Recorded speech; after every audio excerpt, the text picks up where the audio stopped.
Hi everyone, welcome to another episode of Stories from the Mahabharata, Bhima's Fall and Rise, the Nagaloka Redemption.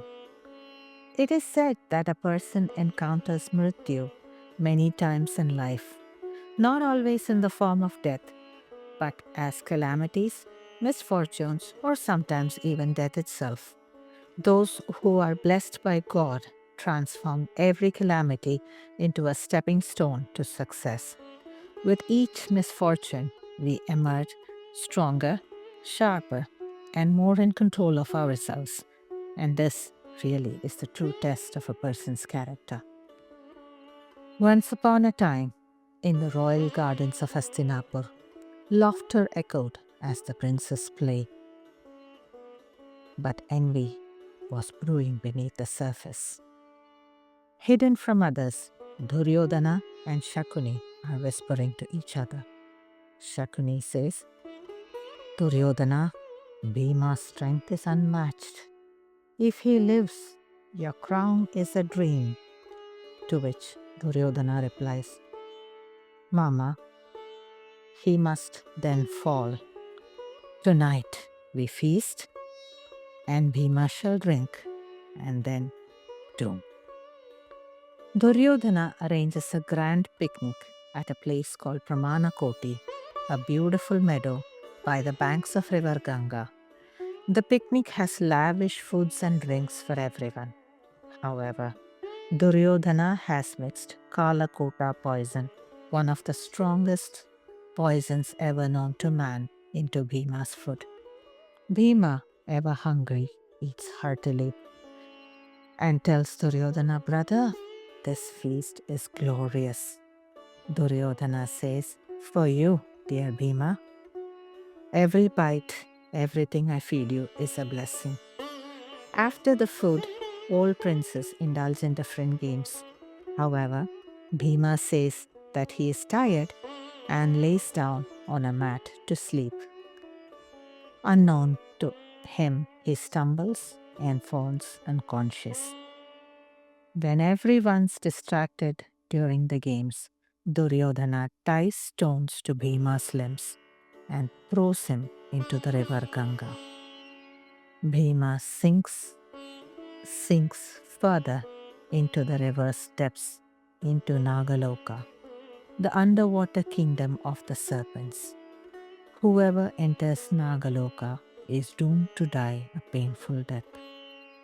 Servant beings then surround Bhima and bite him. However, to their surprise, the venom has no effect on Bhima. Worried and alarmed, the serpents then approach their minister, Aryaka. Aryaka examines Bhima closely. I sense a divine energy. This is no ordinary mortal. He bears the power of the god of wind, Vayu. Who threw him here to die? Thunders Aryaka. Jealousy of the weak fears the strength of the righteous. My children, in our realm, death is certain to mortals, but we cannot decide what to do with the son of Vayu. Take him to our king. Only King Vasuki can decide his fate. Bhima is then taken by the serpents to the royal throne room. Upon a high coiled throne sits Vasuki, the king of serpents, majestic, hood spread like a crown, eyes ancient, penetrating, and all knowing. Vasuki is intrigued at the sight of Bhima and says, The breath of Vayu swirls around him even in the stillness. This child is divine. I see in my mind's eye what brought him here. To crush such divine attributes with treachery is an insult to Dharma itself. He gestures to the Nagas, who then bring forth a radiant golden vessel. It contains glowing like liquid lightning. Vasuki says, Bhima, this is Nagamrit, our sacred essence. Drink this. One pot shall give you the strength of 1,000 elephants. Drink as much as you can. Bhima then drinks 8 pots of Nagamrit. Now take rest, my son. The Nagamrit needs some time to act. Bhima thus spends 9 days in Nagaloka, taking rest and regaining strength beyond mortal limits. The serpent warriors also teach him a few tricks of their own. Meanwhile, at the Hastinapur palace, a worried Kunti gathers servants and paces along the water's edge along the river Ganga, searching for her lost son. Kunti then tells Vidura, Vidura, something is wrong. Bhima cannot vanish for days without notice. I am afraid that something bad has happened. To which Vidura says, Oh Devi Kunti, you are a mother. Your heart is definitely not mistaken. This bears the stench of Duryodhana's schemes. He has long envied Bhima's strength. But do not let fear devour your faith.